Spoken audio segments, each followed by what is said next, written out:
This probably won't be the scariest story that you'll come across, but it was fairly weird and creepy to me at the time. For a little background, when all this happened, I was about 23 years old. I had graduated from college in the middle of the recession. After job hunting for about 6 months, the best I could do was a part-time morning receptionist position paying $8 an hour with no benefits. My boyfriend at the time ended up getting a pretty good job in Maryland where his dad's side of the family's from, and he had asked me to move with him. I believe that if my employment prospects had been better, I probably would have declined, as we had only been dating for a year.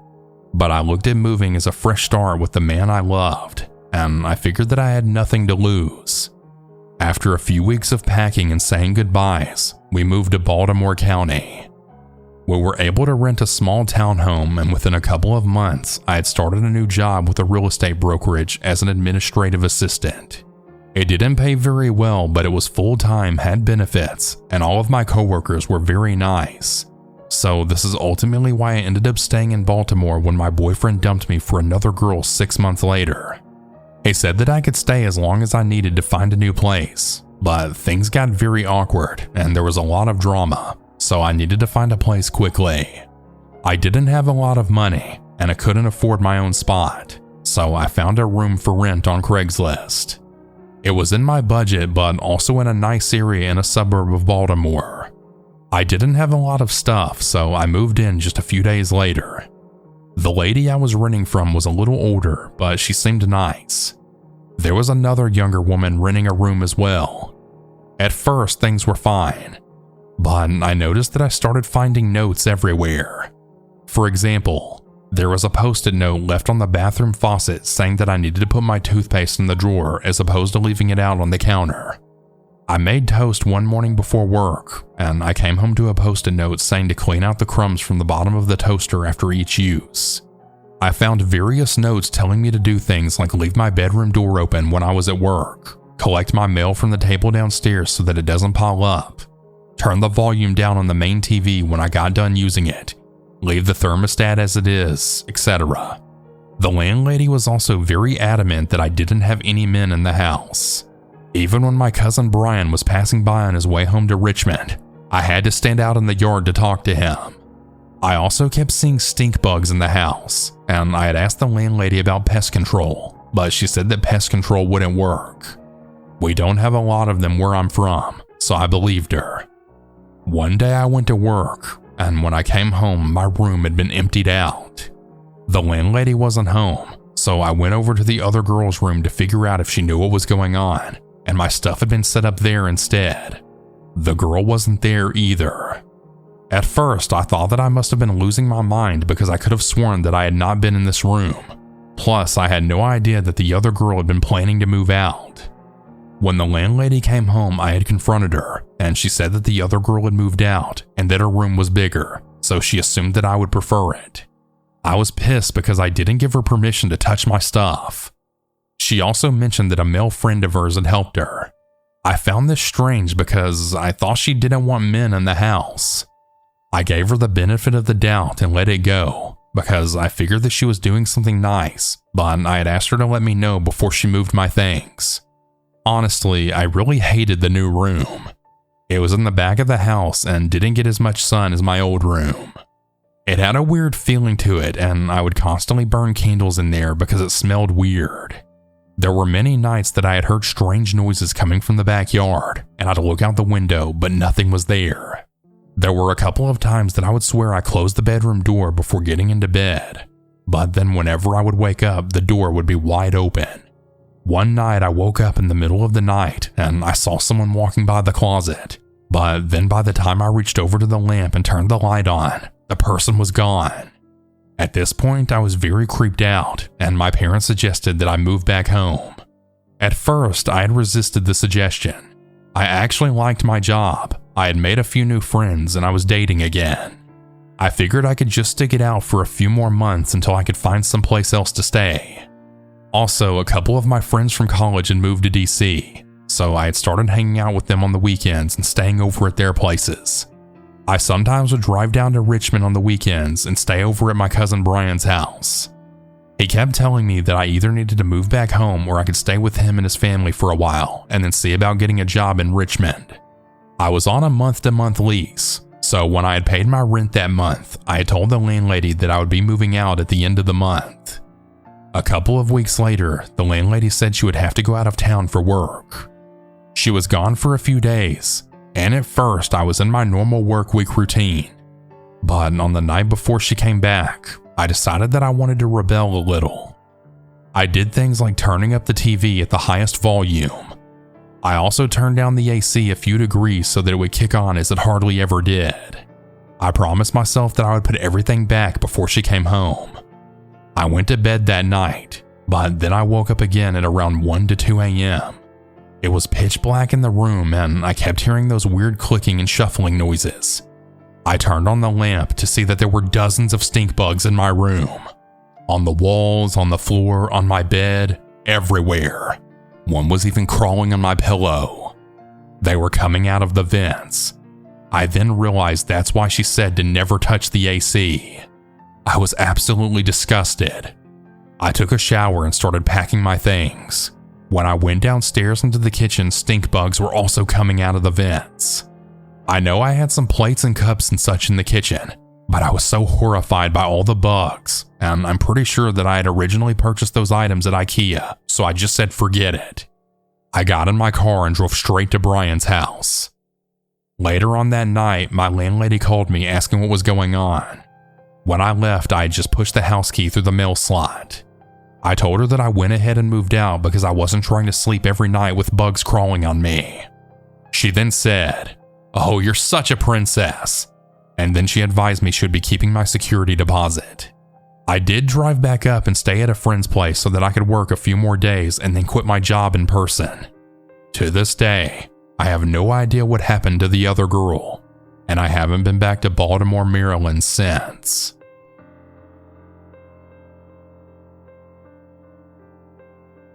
Back when I was 18 or 19, I was living with a friend of mine and I was really interested in modeling back then as a career. So I looked online at ads posted on Craigslist, and this one advertisement really stood out to me.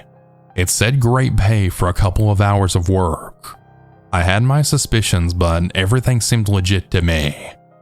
The payment was $200 to $500 for a clothing or lingerie company. I spoke with them over the phone and I had heard what sounded like a photo shoot going on in the back. We chatted and everything seemed to be going well at first. They said they needed full body photos and headshot photos of me, and then they could book a photo shoot with me. After that, we had set up a date and time for the photo shoot.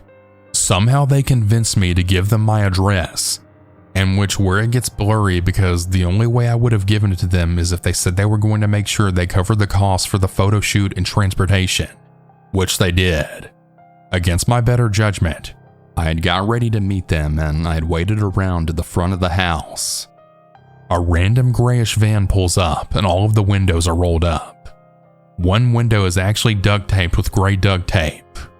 I'm thinking a serial killer is going to come out at any moment. And so I open the door to the car, and there's trash all inside of the car, like the person had been living in there for years. I then see no camera for the photo shoot. Thank God that the landlord was home because I had knocked on her door and she opened it. The man was trying to come up and grab me. As soon as he saw her open the door though, he left. He peeled out of the driveway. This was around 2016. I don't remember what day or month though. My name is Taylor, and this happened to me just recently. Please know the way I acted wasn't appropriate, but I don't regret it. Warning for domestic violence and self-harm. It started with the Facebook Marketplace. I like to fix up old cars and upsell them. I came across a car which I'll not name to not give away anything else, but it was old.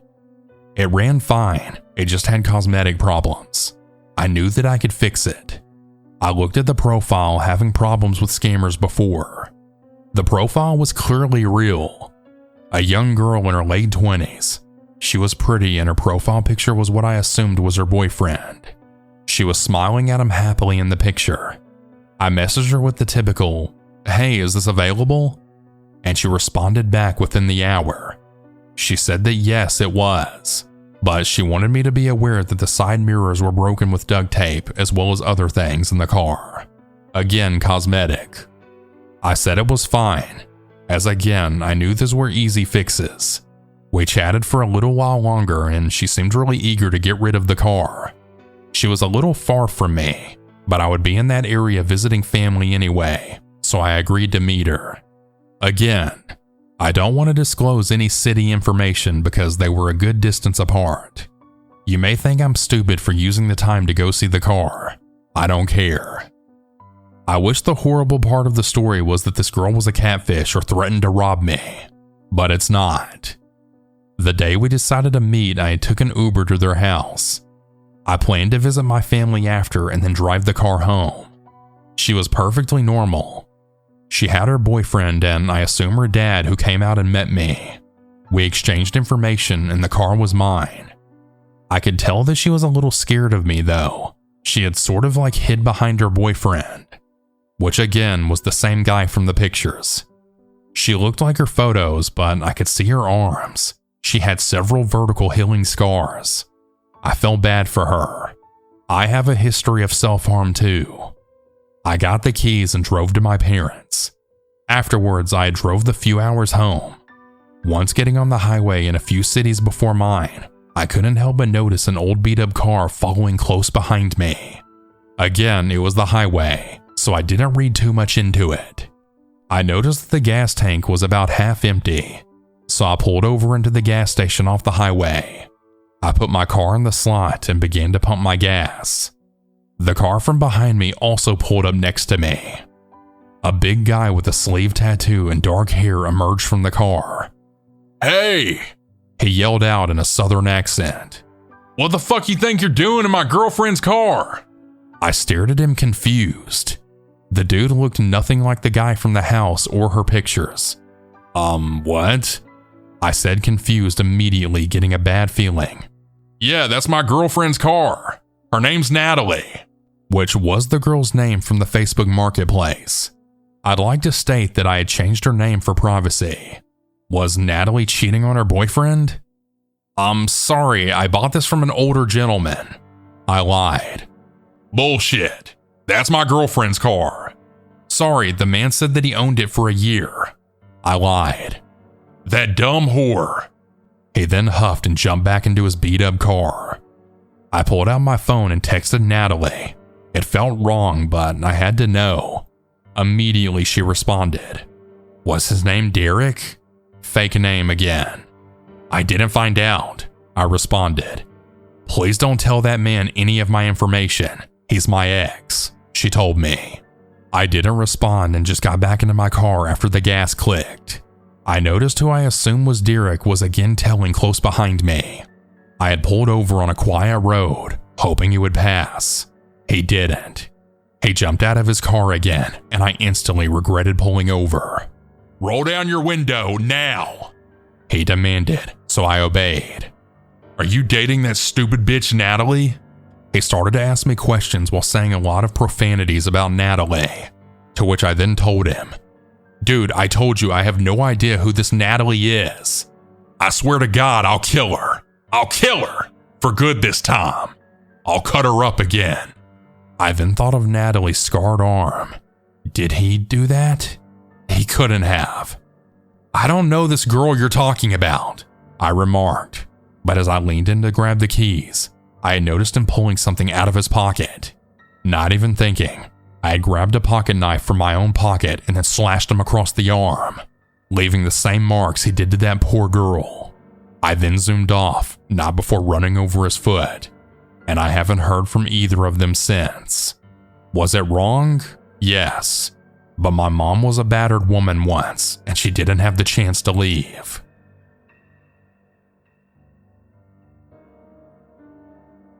This happened back in March of this year. It was close to my birthday, and my boyfriend had been talking to someone on the Facebook Marketplace about a listing. It was specifically a nerdy collector that had been selling some signed item that my boyfriend knew I would flip for. He called me after work one day because it was close to time for him to be home normally, and he didn't want me to worry. He told me he was sitting in a gas station parking lot waiting for some dude to show up so my boyfriend could buy the gift from him and then head home. At this time, it generally took my boyfriend about 45 minutes to get home from work, so he had been waiting on this dude that whole time. He tells me that the guy started taking forever to respond to texts, wouldn't answer the phone, and that anytime my boyfriend would ask where they are and tell them that he needed to leave soon, they would tell him something different every time. Sorry, I had to wait for my friend to get here, so I had a ride because my car's in the shop. And then, I'll be there in about 30 minutes. We have to drop off my girlfriend at work. Which continued with, hey, sorry it's taking so long. I'm on my way. I'll only be about 10 more minutes. My boyfriend also tells me that he had previously settled on a different meeting location, but after he had been there for about 10 to 15 minutes, they had asked if he could meet them at a closed gas station down the road. I told him that he needed to leave right now. I told him that they were likely going to jump and rob him because everything was just so sketchy, and that everything they said and did is textbook jumping and robbing. I hear those exact things in true crime stories all the time. He said that he was about to leave anyway because he felt like something was off too. He told me that he parked right in front of the cameras outside of the gas station so that if something did happen, there was a better chance of catching them. He messaged them to tell them that he was leaving, and the guy replied that they were less than a mile away and they'd be pulling in soon. I begged him to leave right that second and to keep note of any cars that may follow him. As we were talking, he had threw his car in drive and then left the parking lot. Not 30 seconds later, my boyfriend told me he got a message asking where he was, if he still wanted the item, and to just pull over somewhere and they could come to him. He didn't reply, and he just stayed on the phone with me until he was 100% sure that no one was following him and that he was far enough away from where they were. He was already sketched out from the beginning, but decided to give them the benefit of the doubt. I told him to trust his gut from now on. Hey everyone, that's about it for today's stories.